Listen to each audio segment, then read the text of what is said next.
जय हिंद दोस्तों। मैं नंदा आप सभी का स्वागत करती हूँ। आई होप कि आप सब लोग अच्छे होंगे। फ्रेंड्स, आज की क्लास में मैं आपके कॉम्पिटिटिव एग्जाम्स को ध्यान में रखते हुए पढ़ाऊंगी एनसीईआरटी क्लास 8th का साइंस। तो चैप्टर का नाम है कोयला और पेट्रोलियम। तो कुछ इस तरीके से मैंने आपके लिए नोट्स तैयार किए हैं जो कि एग्जाम के पर्सपेक्टिव से तैयार किए हैं। तो चलिए देख लेते हैं क्या है ये टॉपिक और किस तरीके क्या क्या चीजें इसमें जरूरी है जानना। तो कुछ चीजें आपको आती होंगी, जैसे यहाँ पे प्राकृतिक संसाधन। तो जो नेचुरल रिसोर्सेज होते हैं वो ऐसे रिसोर्सेज होते हैं जो हमारी प्रकृति में पाए जाते हैं। कौन कौन से रिसोर्सेज हमारी प्रकृति में पाए जाते हैं? वायु पाया जाता है, जल, मृदा और कुछ खनिज। ठीक है, ये ऐसे रिसोर्सेज हैं जो प्रकृति में पाए जाते हैं, लेकिन इनकी उपलब्धता की दृष्टि से इनको दो भागों में बांटा गया है। तो पहला है अक्षय प्राकृतिक संसाधन। तो जो ये अक्षय प्राकृतिक संसाधन है ये असीमित मात्रा में, मतलब कि इसकी असीमित मात्रा का मतलब ये है कि ये कभी खत्म नहीं हो सकते। इनको चाहे जितना मानवीय क्रियाकलाप हो, चाहे कितना भी ह्यूमन इंटरवेंशन हो, को ये खत्म हो ही नहीं सकते। तो ये अक्षय प्राकृतिक संसाधन होते हैं। ये कौन कौन से होते हैं? जैसे सूर्य का प्रकाश और वायु। और समाप्त होने वाले प्राकृतिक संसाधन दूसरे प्रकार के होते हैं जो समाप्त हो जाते हैं। कौन कौन से प्राकृतिक संसाधन समाप्त होने वाले हैं? तो ये हैं वन्यजीव, वन, खनिज और कोयला। तो ये क्या है? ये ऐसे प्राकृतिक संसाधन है जो समाप्त होने वाले हैं। ठीक है, प्राकृतिक गैस और पेट्रोलियम इन सब में आते हैं। अब चलिए कुछ हम नोट इसमें आपको बता देते हैं कि ये नोट आपको जानना क्यों जरूरी है। ये जो कोयले होते हैं, पेट्रोलियम होते हैं, जो नेचुरल गैस होती है, इन सब का निर्माण किससे होता है? सजीव प्राणियों के मृत अवशेषों से होता है। मतलब जब सजीव प्राणी ऐसा ही नहीं कि मनुष्य ही हो, सजीव प्राणी में जितने भी जीव होते हैं, जैसे आपके पेड़ भी इसमें आ गए और इसमें आपके एनिमल्स भी आ गए, इंसेक्ट, मतलब जितने भी सजीव प्राणी हैं सबके मृत अवशेषों से ये कोयला और पेट्रोलियम प्राकृतिक गैस बनता है। और इनको हम क्या बोलते हैं? कोयला, पेट्रोलियम और प्राकृतिक गैस को बोलते हैं जीवाश्मी ईंधन। क्यों? क्योंकि ये जीवाश्मों से बनता है, इसलिए इसको बोलते हैं जीवाश्मी ईंधन। एग्जाम में पूछा जा सकता है जीवाश्मी ईंधन कौन सा है, कौन सा नहीं है, या फिर ऐसे यहाँ पे पूछा जाएगा कि कौन से ऐसे प्राकृतिक संसाधन है जो कभी समाप्त नहीं होते हैं या फिर समाप्त होते हैं। ठीक है, तो आपको ध्यान देना होगा। चलिए, अब यहाँ पे मेन टॉपिक आ गया कोयला। कोयला के बारे में आप जान लीजिए। देखिए, यहाँ पे आपको पता ही है कोयला काला होता है या कुछ भी इस तरीके से, लेकिन यहाँ पे मैंने कॉम्पिटिटिव एग्जाम को फोकस करते हुए नोट्स बनाई है कि कोयला क्या है। ऐसा पूछते हैं कौन सा ऐसा है जो कठोर है, काले रंग का है, मुख्य रूप से कार्बन है, जीवाश्मी ईंधन है, या फिर खाना बनाने के लिए यूज होता है, या फिर इसका उपयोग किस में यूज होता है, किस में नहीं होता है। तो चलिए हम देख लेते हैं यहाँ पे कोयला के बारे में। तो कोयला क्या होता है? कठोर होता है, काले रंग का, और मुख्य रूप से इसमें कार्बन होता है। जीवाश्मी ईंधन है, अभी मैंने आपको बताया कि ये कौन से ईंधन है, जीवाश्मी ईंधन है। खाना बनाने के लिए ईंधन के रूप में इसका यूज होता है, ऐसा नहीं कि खाना इसी से बन जाता है। और पहले क्या होता था? भाप वाले जो रेल के इंजन हैं इसी से चलते थे। अब यहाँ पे देखिए, जो तापीय शक्ति संयंत्र है ना, उसमें भी ईंधन के रूप में इसका यूज होता है विद्युत बनाने में। ठीक है, विद्युत बनाने में कोयला का ईंधन के रूप में यूज होता है, ये नहीं कि कोयला को ही विद्युत बन गया। ठीक है, तो इसको ध्यान में रखिएगा। अब 8वां पॉइंट ये कह रहा है कि उच्च दाब और उच्च ताप पर पृथ्वी के भीतर मृत पड़े पौधे धीरे धीरे कोयले में परिवर्तित हो जाते हैं। ये तो बहुत सिंपल टॉपिक है। इसमें क्या बताने वाली चीज है? इसमें ध्यान देने वाली ये चीज है कि जो ये पृथ्वी के भीतर मृत पड़े पौधे धीरे धीरे कोयले में परिवर्तित हो जाते हैं। जो जमीन से, समुद्र की बात नहीं कर रहे हैं हम यहाँ पे जो जमीन पे दबे दबे दबे बन जाते हैं, तो वो कोयला में परिवर्तित होते हैं। ठीक है, इसको ध्यान में रखिएगा। जमीन से अगर कोई भी जैसे मृत है, जीवाश्म है, वो बहुत दिन तक वो ऐसे दबता गया, हजारों साल लग जाते हैं, फिर वो क्या हो जाता है? कोयला बन जाता है। ठीक है, पेट्रोल नहीं बनता। ठीक, इसको ध्यान में रखिएगा, यहाँ पे ध्यान देने वाली बात थी। तो और वायु में गर्म करने पर कोयला क्या होता है? जलता है, और क्या उत्पन्न करता है? कौन सी गैस उत्पन्न करती है? कार्बन डाइऑक्साइड गैस उत्पन्न करती है, क्योंकि वो खुद ही कार्बन रहती है और ऑक्सीजन मिल जाता है तो कार्बन डाइऑक्साइड हो जाता है। और कार्बनीकरण क्या प्रक्रिया होती है? कार्बनाइजेशन क्या होती है? ठीक है, कार्बनीकरण क्या होता है? कार्बनीकरण होता है जैसे उच्च दाब और उच्च ताप, मतलब हाई प्रेशर और हाई टेम्परेचर। देखिए, हाई प्रेशर और हाई टेम्परेचर पर पृथ्वी के भीतर मृत पेड़ पौधे धीरे धीरे जो कोयले में परिवर्तित होते रहते हैं, इसी प्रक्रिया को कार्बनाइजेशन या फिर कार्बनीकरण कहते हैं। ठीक, अब चलिए यहाँ पे नेक्स्ट हम देख लेते हैं कोक। कोक जो है कोयले का ही प्रकार है, मतलब कोयले का ही एक सब्सटीट्यूट है, एक कोयले से ही बना है। तो कोक क्या होता है? कठोर होता है, सरंध्र होता है। सरंध्र का मतलब होता है कि इसमें पोर्स होते हैं, इसमें छेद होते हैं। ठीक है, छिद्र वाले होते हैं। और काला है, ये शुद्ध कार्बन है। यही एक ऐसा है जो शुद्ध कार्बन है, इसको ध्यान में रखिएगा, ये एक ऐसा है, ये शुद्ध कार्बन है। ठीक, अब इसमें क्या है, इसका उपयोग कहाँ कहाँ होता है, ये आपके एग्जाम में पूछा गया है, तो उपयोग को बहुत ध्यान से देखिएगा। इसका उपयोग इस्पात के औद्योगिक निर्माण में, इस्पात मतलब स्टील के, जो स्टील के बर्तन वगैरह होते हैं वो कोक से बनते हैं। ठीक है, अब छठा पॉइंट क्या रहा है कि एज अ फ्यूल मतलब ईंधन के रूप में काम करता है स्टोव में और फर्नेस में, जो भट्टी वगैरह होती है उसमें, ब्लैक स्मिथिंग, जो लोहार वगैरह होते हैं वहाँ पे कोक का इस्तेमाल होता है। ठीक, अब चलिए यहाँ पे ये जो धातुओं का निष्कर्षण है ना, ये एक एग्जाम में मैंने देखा था, आई थिंक मैंने बीपीएससी वाले एग्जाम में ये क्वेश्चन देखा था कि धातुओं के निष्कर्षण में किसका उपयोग होता है, तो धातुओं के निष्कर्षण में कोक का उपयोग होता है। ठीक है, तो यहाँ पे जितनी भी चीजें हैं ना मैंने एग्जाम के पर्सपेक्टिव से बनाई है, ताकि आपको जैसे कोई भी एग्जाम होगा ना उसमें इसी तरह की चीजें पूछी जाती है। चलिए, लौ अयस्क गलाने में, ये क्या किसमें यूज होता है, लौ अयस्क को गलाने में और आयरन को प्रोड्यूस करने में। ठीक है, आयरन को प्रोड्यूस करने में, तो किसके बारे में हम पढ़ रहे थे, कोक के बारे में पढ़ रहे थे। तो इसको आप स्क्रीनशॉट कर लीजिए या फिर आप मतलब नोट डाउन कर लीजिए। चलिए, अब ये कोयले से ही बनता है कोल तार। ठीक है, जब कोयले को हम क्या करते हैं, प्रोसेस करते हैं ना, तो उससे एक कोल तार भी बनता है। तो अब इस कोल तार का क्या यूज होता है, पहले तो देख लीजिए ये है क्या, ये एक अप्रिय गंध वाला है, द्रव्य है। ठीक है, ये एक द्रव्य है, ये काला गाढ़ा द्रव्य है। तो ये जो कोल तार होता है ना, जो सड़क पे बनता है नहीं, तो उसी से बन उस वही उसमें कोल तार यूज होता है। ठीक है, अब जैसे यहाँ पे संश्लेषित रंग सिंथेटिक डाइज में इसका इस्तेमाल होता है, इसके इस्तेमाल पे फोकस करिएगा, क्वेश्चन यहीं से बनता है। ठीक है, औषधि के रूप में इसका इस्तेमाल होता है, जैसे अगर स्किन है, त्वचा की, सिर की जो स्किन है उसमें खुजली हुआ, जलन हुआ या सूखे धब्बे, स्केलिंग और फ्लेकिंग एक तरह की बीमारी है जो स्किन का इन्फेक्शन होता है, उसमें स्किन रूखी हो जाती है, जैसे पपड़ी की तरह हो जाती है, तो दवाई के रूप में इसका इस्तेमाल होता है, औषधि के रूप में। ठीक है, तो इसको ध्यान दीजिएगा, स्केलिंग और फ्लैकिंग मतलब औषधि के रूप में। इसका इस्तेमाल विस्फोटक के रूप में भी होता है, और इसका इस्तेमाल सुगंध के रूप में होता है, प्लास्टिक बनाने में होता है। पूछता है क्वेश्चन की ऐसे ही पूछता है कि किसका इस्तेमाल होता है, तो 4 ऑप्शन दे देंगे, तो उसमें कोल तार भी रहेगा तो आपको ऑप्शन टिक करना रहेगा, कोक भी रहेगा, तो कोक का इस्तेमाल तो प्लास्टिक बनाने में होता नहीं, तो आप नहीं करिएगा। ठीक है, इसी तरह से अब पेंट बनाने में भी, फोटोग्राफिक सामग्री बनाने में और छत का निर्माण करने में। देखिए कोई जगह ऐसे छत बनाई जाती है ना, ब्लैक कलर की एकदम होती है, तो वो कोल तार से ही बनाई जाती है, तो कोल तार वाली छत होती है। ठीक, और इंसेक्टिसाइड्स और पेस्टिसाइड्स में भी इसका इस्तेमाल होता है, मतलब इंसेक्ट्स और कीड़े मकोड़ों को मारने वाली जो दवाई होती हैं उसमें इसका इस्तेमाल होता है कोल तार का। अब ये देखिए, ये जो मौत है, ये मात बोलते हैं इसको, इस कीटों को भगाने के लिए जो नैफ्थलीन दवाई मिलती हैं इसमें कोल तार का इस्तेमाल होता है। तो ये क्वेश्चन बहुत बार पूछा गया है एग्जाम में, और यहाँ पे मैंने इसलिए आपके लिए लिख दिया है। ठीक है, तो अभी तक आपने अगर चैनल को सब्सक्राइब नहीं किया है तो कर लीजिए, क्योंकि आपका ही कॉम्पिटिटिव एग्जाम आपके लिए ईजी हो जाएगा क्रैक करना। ठीक है, क्या चीजें एनसीईआरटी में पढ़नी है, क्या छोड़नी है, और किस तरीके से क्वेश्चंस पूछे जाते हैं। क्या है, बच्चे क्वेश्चन एनसीईआरटी पढ़ लेते हैं, उन्हें पता नहीं होता कि क्या चीजें जरूरी होती हैं, तो यहाँ पे मैं वही चीजें आपके लिए दे रही हूँ। ठीक है, अब इसका इस्तेमाल एंटी डैंड्रफ में होता है और लाइस रिपेलिंग, मतलब होता है कि जो जूं हमारे बालों में पड़ती हैं, मतलब मेरे में तो नहीं पड़ी अभी, लेकिन जो जूं बालों में होती हैं उनके लिए एंटी होता है, मतलब उन्हें रिपेल करता है, उन्हें भगाने में काम करता है। ठीक है, कुछ शैम्पू, सोप्स और ऑइंटमेंट्स में काम आता है, मतलब कुछ प्रकार के सोप हुए, ऐसे शैम्पू वगैरह हुए, इन सब में काम आता है। चलिए, अब इसमें 14वां पॉइंट क्या है कि पक्की सड़कों के निर्माण में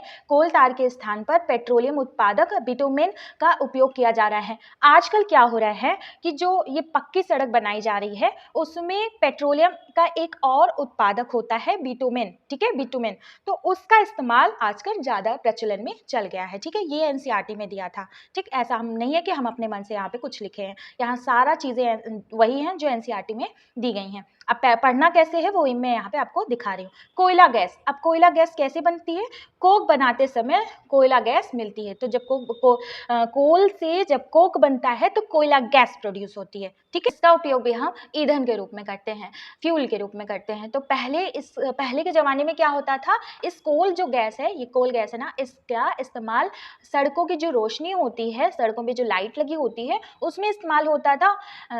मतलब म्युनिसिपल लाइटिंग में इस्तेमाल होता था और ऊर्जा के स्रोत के रूप में अब इस्तेमाल होता है। ठीक है, अब किस लिए इस्तेमाल होता है? अब इसको ऊर्जा का स्रोत के रूप में इस्तेमाल किया जाता है, कोल गैस को।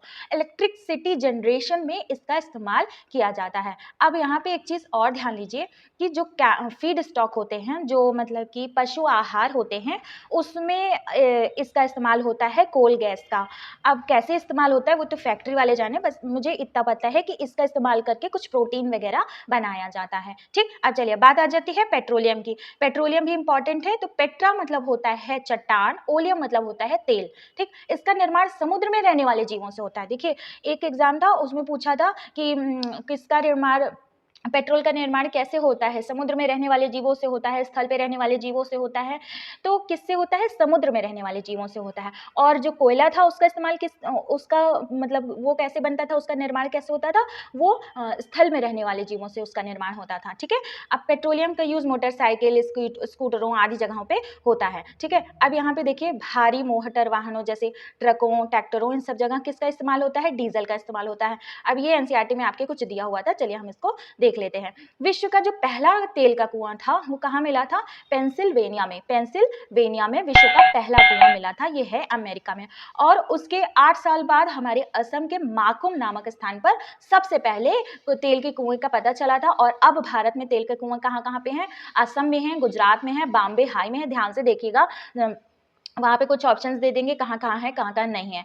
तो आपको ध्यान देना होगा, असम में है, गुजरात में है, बॉम्बे हाई में है, गोदावरी और कृष्णा नदियों का जो बेसिन है वहाँ पे है। ठीक, इसका मतलब कि साउथ में है। ठीक, अब पेट्रोलियम परिष्करण मतलब होता है पेट्रोलियम रिफाइनिंग। अब पेट्रोलियम रिफाइनिंग पे आ जाते हैं। पेट्रोलियम जो होता है ना, वो उसमें कई सारी चीजें होती हैं, उसमें कई सारे कॉन्स्टिट्यूटेंट्स होते हैं, मतलब कई सारे घटक होते हैं, उससे मिलकर के वो पेट्रोलियम बना होता है। जैसे पेट्रोलियम गैस होती है, पेट्रोल होता है, डीजल होता है, उसमें स्नेहक तेल होता है और पैराफिन ऑयल होता है। स्नेहक तेल का मतलब होता है लुब्रिकेंट ऑयल। ठीक है, तो लुब्रिकेंट ऑयल, पैराफिन, मोम, तो इन सभी से मिलकर के क्या बनता है? पेट्रोलियम बनता है। तो अब इन्हीं सबको अलग अलग करना ही क्या कहलाता है? परिष्करण कहलाता है, रिफाइनिंग कहलाता है। इन्हीं सबको, इन्हीं सारे कॉन्स्टिट्यूएंट को, इन्हीं सारे संघटक को अलग अलग करना ही कहलाता है परिष्करण। ठीक है, रिफाइनरिंग कहलाता है। जैसे अब ये देखिए, यहाँ पे परिष्करण क्या होता है, रिफाइनरी क्या होता है, मतलब पेट्रोलियम के विभिन्न संगठनों को अलग अलग करने की क्रिया को ही परिष्करण कहते हैं। ठीक, अब चलिए यहाँ पे देख लेते हैं, ये कहाँ पे होता है इसका काम होता है पेट्रोलियम परिष्करणी में। ऐसा नहीं कि साधारण घर में हो जाएगा, नहीं। चलिए अब आगे देखते हैं, इसमें कुछ आपके एनसीईआरटी में दिया था कि पेट्रोलियम और प्राकृतिक गैस से अनेक उपयोगी वस्तुएं प्राप्त की जा सकती हैं, जिसे पेट्रो रसायन कहते हैं। इसका उपयोग अपमार्जक रेशे, अभी जब मैंने प्लास्टिक वाला चैप्टर पढ़ाया था आपको, संश्लेषित रेशे और प्लास्टिक वाला, तो उसमें भी बताया था कि पेट्रोलियम का इस्तेमाल होता है पॉलिस्टर, नायलॉन और एक्रिलिन बनाने में। ठीक है, पॉलीथीन और अन्य निर्माण करने में, प्लास्टिक के निर्माण में। ठीक, अब देखिए यहाँ पे एक लाइन लिखी हुई है, जो प्राकृतिक गैस है उससे जो हमें, नेचुरल गैस है उससे जो हमें हाइड्रोजन मिलती है, उसका उपयोग हम किस में करते हैं? उसका उपयोग करते हैं उर्वरक बनाने में, यूरिया बनाने में। और इसी तरह का कई सारे यूज है पेट्रोलियम का, मतलब पेट्रो रसायन का, पेट्रोल से रिलेटेड जितने भी कंपोनेंट्स हैं उसका यूज बहुत ज्यादा है। इसीलिए पेट्रोलियम को बोलते हैं काला सोना। अब क्वेश्चन पूछा जाता है कि काला सोना किसे कहते हैं, तो काला सोना पता होगा किसे कहते हैं, तो आप बता देंगे कि काला सोना किसे कहा जाता है। चलिए नेचुरल गैस के बारे में देख लेते हैं। तो नेचुरल गैस क्या है? ये भी एक जीवाश्म ईंधन है, जिसको हम हीटिंग मतलब कि गर्म करने के लिए, कुकिंग करने के लिए और इलेक्ट्रिसिटी जनरेट करने के लिए, विद्युत उत्पादन में हम इसका इस्तेमाल करते हैं। अब यही नेचुरल गैस बहुत ज्यादा प्रेशर करके भंडारित की जाती है, मतलब बहुत ज्यादा प्रेशर करके इसको रखा जाता है, तो इसी बोलते हैं कंप्रेस्ड नेचुरल गैस। इसी को बोलते हैं, जो एकदम हम इसको प्रेस करके रखते हैं, इसे ही बोलते हैं कंप्रेस्ड नेचुरल गैस। मतलब बहुत ज्यादा उच्च दाब पे हम लोग रखते हैं, हाई प्रेशर पे दबा के इसको रखते हैं, तो उसको बोलते हैं कंप्रेस्ड नेचुरल गैस। अब यहाँ पे देखिए, जो सीएनजी है इसका उपयोग कहाँ कहाँ पे होता है? कंप्रेस्ड नेचुरल गैस का फुल फॉर्म ध्यान दीजिएगा। ऊर्जा उत्पादन में, वाहन के ईंधन में, मतलब कि गाड़ी वगैरह में यूज होते हैं। घर और कारखानों में ईंधन के रूप में यूज होता है। अब यहाँ पे देखिए, वडोदरा और दिल्ली, यहाँ मैंने सिर्फ 2 क्यों लिखा है? आपके एनसीईआरटी में 2 लिखा था, अब तो पूरे इंडिया में हो गया है इसका यूज, लेकिन एनसीईआरटी में ये बोला गया है कि वडोदरा, गुजरात और दिल्ली में कंप्रेस्ड नेचुरल जो पाइपलाइंस हैं उसका बहुत बड़ा जाल देखने को मिलेगा, इसलिए मैंने लिखा है यहाँ पे। ठीक, अब रसायन और उर्वरकों के औद्योगिक निर्माण में इसका प्रारंभिक पदार्थ के रूप में इसका यूज होता है, मतलब ये as a raw material use होता है। ठीक है, जो नेचुरल गैस होती है रसायन बनाने में, केमिकल्स और उर्वरकों मतलब कि फर्टिलाइजर बनाने में एज अ रॉ मटेरियल इसका यूज होता है। इसको पाया कहाँ कहाँ जाता है? त्रिपुरा में, महाराष्ट्र में, कृष्णा और गोदावरी के डेल्टा में। कृष्णा गोदावरी का डेल्टा तो आप दिमाग में ध्यान में रखिए, कृष्णा गोदावरी का डेल्टा में इसी तरह की चीजें पाई जाती हैं। अब चलिए यहाँ पे एक चार्ट आता है और इस चार्ट से काफी सारे क्वेश्चन बन सकते हैं और बनते भी हैं। ठीक है, जैसे liquefied petroleum gas LPG, LPG का इस्तेमाल कहाँ पे होता है? घर और उद्योगों में ईंधन के रूप में होता है। पेट्रोल का इस्तेमाल कहाँ पे होता है? मोटर ईंधन के रूप में। और शुष्क धुलाई के लिए विलायक, इसका मतलब ये है कि ड्राई क्लीनिंग के लिए एज अ सॉल्वेंट यूज होता है। सॉल्वेंट वो चीज होती है जिसमें हम कोई चीज घोलते हैं। ठीक, तो जो ड्राई क्लीनिंग होती है, ड्राई क्लीनिंग में एज अ सॉल्वेंट इसका इस्तेमाल होता है पेट्रोल का। मिट्टी का तेल कहाँ कहाँ इस्तेमाल करते हैं? स्टोव में इस्तेमाल करते हैं, लैंप में, जेट वायुयानों के ईंधन के लिए। देखिए यहाँ पे क्वेश्चन पूछा जा सकता है कि जेट वायुयान में किसका इस्तेमाल होता है? तो मिट्टी का तेल भी इस्तेमाल किया जाता है जेट वायुयानों में। ठीक, तो इसी तरह की जो छोटी छोटी चीजें रहती हैं ना, वो स्टूडेंट्स क्या करते हैं? इग्नोर कर देते हैं, उनको नहीं पता होता या फिर अक्सर क्या होता है, स्किप कर जाते हैं। तो वही चीजें हम क्या करते हैं, आपको बताते हैं कि ये चीजें आती हैं एग्जाम में, इसको ध्यान दीजिए। और डीजल कहाँ कहाँ इस्तेमाल होता है? जैसे भारी मोटर वाहनों और विद्युत उत्पन्न करने के लिए। और स्नेहक तेल मतलब होता है लुब्रिकेंट ऑयल। तो लुब्रिकेंट ऑयल कहाँ कहाँ इस्तेमाल होता है? लुब्रिकेटिंग करने के लिए, कोई चीज़ लुब्रिकेट करने के लिए। जैसे मान लीजिए कि जो साइकिल है ना, हाँ साइकिल तो सभी लोगों ने देखा होगा, साइकिल में क्या होता है, चेन में लुब्रिकेंट लगता है ना, उसको स्मूथ फंक्शनिंग करने के लिए, हीट ज़्यादा ना हो और मतलब अच्छा सा फंक्शन करे, तो उसके लिए लुब्रिकेटिंग मतलब एजेंट किस रूप में तेल का इस्तेमाल होता है। ठीक है, अब यहाँ पे पैराफिन मोम का इस्तेमाल मरहम में होता है, मोमबत्ती में होता है, वैसलीन वगैरह जो हम लोग लिप्स पे लगाते हैं ना, उसमें पैराफिन मोम रहता है। और कभी कभी ऐसे होता है, जब बचपन में तो वैसलीन वगैरह हम ज़्यादा इस्तेमाल करते थे, तो मुझे तो कभी कभी पेट्रोल जैसी स्मेल आती थी। तो पता नहीं वो बचपन था वो, लेकिन चलिए ठीक है। यहाँ पे बिटुमिन का में किसका इस्तेमाल होता है? बिटुमिन कहाँ कहाँ इस्तेमाल होता है? अभी मैंने बताया आपको, सड़क के निर्माण में और पेंट में बिटुमिन का इस्तेमाल होता है। बिटुमिन का कहाँ कहाँ इस्तेमाल होता है? पेंट में और सड़क के निर्माण में। तो इसको अच्छे से, इसको ध्यान से, इसको चाहे आप स्क्रीनशॉट कर लीजिए। ठीक है, ये बहुत अच्छा इंपॉर्टेंट है, इसको ध्यान से पढ़िएगा। ठीक, अब चलिए हम देखते हैं कुछ, ये टॉपिक था आपके एनसीईआरटी में, कुछ प्राकृतिक संसाधन सीमित है। ये तो सभी को पता है कि प्राकृतिक संसाधन कुछ ऐसे हैं जो सीमित होते हैं। अब कोयला, पेट्रोलियम, जो नेचुरल गैस, ये क्या है? ये जीवाश्मी ईंधन है, जिसको जो समाप्त होने वाले ईंधन होते हैं। अब लेकिन क्या है कि इन्हीं ईंधनों से ग्लोबल वार्मिंग भी हो रही है, विश्व उष्मन भी हो रहा है। मतलब हमारा जो इन्वायरमेंट है वो धीरे धीरे वार्म होता जा रहा है, गर्म होता जा रहा है, इन्हीं सारे ईंधनों के इस्तेमाल से, ज्यादा इस्तेमाल से। और ये पेट्रोलियम पीसीआरए क्या है? पीसीआरए क्या है? ये पीसीआरए जो है, पेट्रोलियम संरक्षण अनुसंधान संघ है। ये इसने क्या बताए हैं? इसने बताए हैं कि मोटर वाहनों का इस्तेमाल करते टाइम आप किस प्रकार से ईंधन को बचा सकते हैं, किस प्रकार से ईंधन या पेट्रोल को आप जलने से बचा सकते हैं। ठीक है, कैसे आप सड़क पे गाड़ी चलाएं कि ईंधन बचे, कैसे आप रुकें अगर ट्रैफिक लाइट्स की वजह से, किस तरह से आपके ईंधन बच सकते हैं। अब हम आगे देखते हैं। फ्रेंड्स, आप क्लास को शेयर भी कर दिया करिए उन लोगों से जिनको आपको समझ में आए कि हाँ एग्जाम की तैयारी कर रहे हैं और जरूरी है उनके लिए। ठीक है, अब इसमें कुछ क्वेश्चंस हैं, देख लेते हैं कि निम्नलिखित में से कौन सा कोयला और पेट्रोलियम के बारे में सही है। इन चारों ऑप्शंस में कौन सा कोयला और पेट्रोलियम के बारे में सही है? ये क्वेश्चन एग्जाम में पूछा गया है, इसलिए मैंने यहाँ पे लिख दिया है कि उपभोग के लिए असीमित संसाधन मौजूद हैं। तो ये जो कोयला और पेट्रोलियम है, क्या ये असीमित है? कभी खत्म नहीं हो सकते? नहीं। ये क्या ये अक्षय संसाधन है? नहीं। तो ये क्या है? ये सीमित है, तो इसको हम कट करेंगे। अब ऑप्शन नंबर बी में कह रहे हैं इनके बनने की प्रक्रिया में लाखों साल लगते हैं। हाँ, इनके बनने की प्रक्रिया में लाखों साल लगते हैं, ये बात सही है। लेकिन अब तीसरा कह रहा है दोनों पर्यावरण के अनुकूल ईंधन है। बताइए, पर्यावरण के अनुकूल है? नहीं, पर्यावरण के अनुकूल इसलिए नहीं है क्योंकि ये क्या करते हैं, हमारे एनवायरनमेंट को प्रदूषित करते हैं, ग्लोबल वार्मिंग बढ़ाते हैं, मतलब विश्व उष्मन करते हैं। तो ये गलत हो गया, ये भी बात गलत है, ये भी नहीं होना चाहिए। अब क्या करते हैं, पेट्रोलियम भूमि पर पड़े मृत अवशेषों से बनता है। तो मैंने आपको अभी क्लास में बताया कि कोयला जो होता है वो भूमि पर पड़े पेड़ों के मृत अवशेषों से बनता है, तो कोयला बनता है पर पेट्रोलियम नहीं बनता। पेट्रोलियम समुद्र की चीजें हैं, मतलब समुद्र में पाए जाने वाले मृत अवशेषों से बना हुआ है। तो इसमें सिर्फ और सिर्फ ऑप्शन नंबर बी करेक्ट है और सारा ही ऑप्शन गलत है। और ये देखिए यहाँ पे इतने फैक्ट्स हैं, ये सारी चीजें अगर आप डिटेल में पढ़े होंगे तभी इनको एलिमिनेट कर पाएंगे, ठीक है। इसलिए क्लास लेना बहुत जरूरी है और एनसीईआरटी तो मस्ट है हर एग्जाम में, चाहे आप टीचिंग का दे रहे हो चाहे आप नॉन टीचिंग का दे रहे हो। इसमें प्रश्न नंबर 2 कह रहा है इसमें से कौन सा कठोर सरंध्र काला पदार्थ है। अब देखिए मैंने वैसे ही बताया था कि क्वेश्चन ऐसे आते हैं, तो ऐसे ये क्वेश्चन आया हुआ है। तो कौन सा कार्बन का शुद्ध रूप है, कौन सा कार्बन का शुद्ध रूप है, कोक है, कोल तार है, कोयला गैस है या बिटुमिनस है, कौन सा है, कोक है, ठीक है। ये सारी प्रॉपर्टी किसकी है, ये सारी जो गुण हैं ये सारे गुण कोक के हैं। तो कोक क्या होता है, लगभग शुद्ध रूप होता है, कठोर होता है, सरंध्र होता है, काला पदार्थ होता है, ठीक है। तो चलिए फ्रेंड्स आज की क्लास यहीं तक, और क्लास को शेयर जरूर कर दीजिए। और चलिए ठीक है, फिर मिलते हैं नेक्स्ट क्लास में, तब तक के लिए बाय बाय, टेक केयर, नमस्कार, जय हिंद।